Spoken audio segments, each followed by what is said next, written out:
ఆరవ శ్లోకము. ఏతాన్యపి తు కర్మాణి సంగం త్యక్త్వా ఫలాని చ కర్తవ్యానీతి మే పార్థ నిశ్చితం మతముత్తమం. ఇప్పుడు ఈ యజ్ఞము, తపస్సు, దానము, ఈ కర్మలన్నింటినీ చెయ్యాలి. కానీ వీటిని చేసేటప్పుడు నేను కర్తని, నేనే చేస్తున్నాను అన్న అహంకారము, కర్తృత్వం యొక్క ఆసక్తిని, వీటన్నిటినీ వదిలిపెట్టాలి. అలాగే ఫలితం కూడా నా బాధ్యత కాబట్టి నేను చేస్తున్నాను, నా సాధన గురించి నేను చేస్తున్నాను.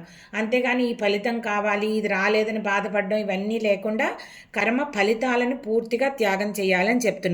ఇది వేదాలలో కూడా చెప్పబడింది, ఈ నిశ్చయంగా చెప్పబడింది అని చెప్తున్నారు.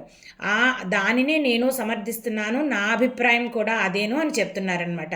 కృష్ణ పరమాత్మ ఎప్పుడు ఏం చెప్పినా కానీ శాస్త్రాలని, వేదాలని ప్రమాణంగా తీసుకుని వాటిని ఉదాహరిస్తూ మాత్రమే చెప్తూ ఉంటారు, ఎక్కడ మనం అబ్జర్వ్ చేస్తేనమాట.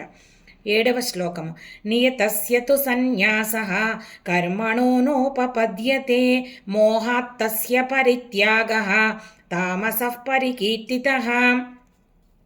ఈ ఆత్మజ్ఞానాన్ని, ఆత్మానుభవాన్ని పొందడానికి సాధన చేస్తూ ఉన్న వాళ్ళు ఎవరైనా కానీ ఈ వాళ్ళకి విధి ప్రకారము ఏవైతే కర్మలు, నిత్యం చేయాల్సిన కర్మలు ఉన్నాయో వాటిని విడిచిపెట్టే అవకాశం లేదు.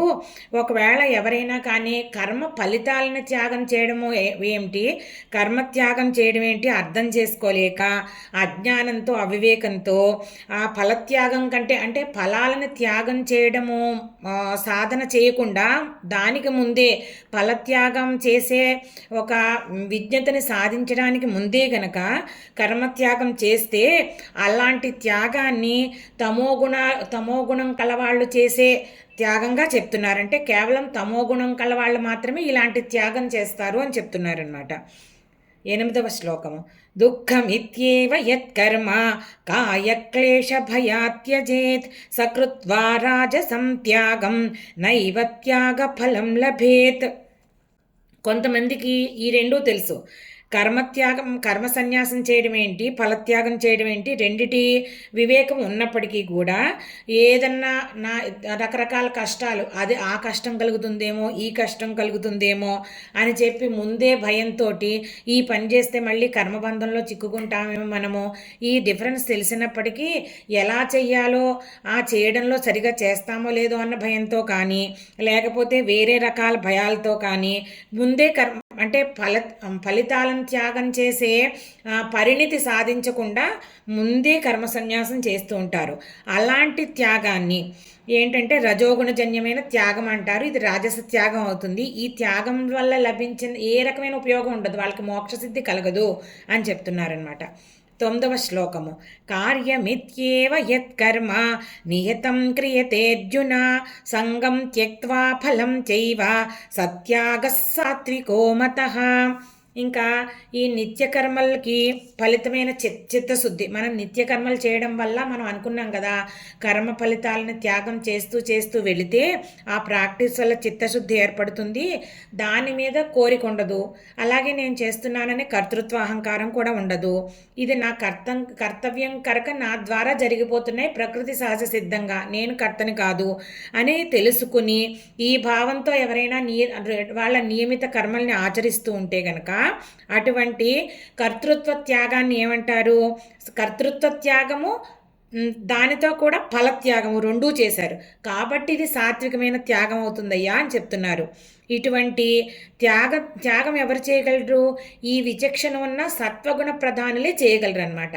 అందుకని ఇది సాత్విక కర్మ సన్యాసం అవుతుంది అని చెప్తున్నారనమాట. 10వ శ్లోకము. నద్వేష్ట్య కుశలం కర్మ కుశలేనానుషజ్యతే త్యాగీ సత్వసమావిష్టః మేధావీ ఛిన్న సంశయః. ఇంకా ఈ సాత్విక కర్మ సన్యాసం ఎవరైతే చేస్తారో వాళ్ళే నిజమైన త్యాగి. ఇలాంటి త్యాగి యొక్క మనస్సుని తత్వగుణం పరిపూర్ణంగా ఉంటుంది. అందుకని వాళ్ళలో మేధాశక్తి ఉంటుంది, ఆత్మతత్వ జ్ఞానాన్ని అందుకోగలుగుతారు. అంటే మేధాశక్తి ఉంటేనే ఆత్మ అనాత్మ విచారణ, ఈ సూక్ష్మమైన ఆ విషయాన్ని వాళ్ళు గ్రహించగలుగుతారు, అర్థం చేసుకోగలుగుతారు, అనుభవంలోకి తెచ్చుకోగలుగుతారు అనమాట. వీళ్ళ ఆధ్యాత్మిక సందేహాలన్నీ కూడా ఇలా తొలగిపోతాయి. అందుకని ఇలాంటి సాధకుడికి ఏవైతే పునర్జన్మని కలిగిస్తాయో అలాంటి కర్మబంధాల్లో చిక్కుకోడు. వాటిని అందుకని అలాంటి అశుభమైన కామ్యకర్మలు చెయ్యనే చేయడు. ఇంకా వాటిని ద్వేషించే పని ఎక్కడుంది? అలాగే చిత్తశుద్ధి అనే శుభాన్ని కలిగించే పనులు మాత్రమే చేస్తాడు. అంటే ఏ పనులు చేస్తే అతని చిత్తం శుద్ధి అయి ఆత్మజ్ఞానం కలుగుతుందో, అనుభవం కలగడానికి అవకాశం ఉంటుందో అలాంటి పనులనే సాధన ద్వారా చేస్తాడు. అలాగే కర్తృత్వ భావన లేకుండా చేస్తాడు, కర్మఫల త్యాగం చేస్తాడు. వాటితో ఏ రకమైన మమకారము పెట్టుకోడు, చేసే పని మీద కానీ ఫలితాల మీద కానీ. గీతా శ్లోకాలకి అర్థాన్ని సులభమైన వాడుక భాషలో వివరించడానికి ప్రయత్నిస్తున్నాను. నా ఈ ప్రయత్నం మీకు నచ్చినట్లయితే భక్తి అన్లిమిటెడ్ ఛానల్ని సబ్స్క్రైబ్ చేసుకుని మీ అభిప్రాయాలను కామెంట్స్ రూపంలో తెలియజేయండి.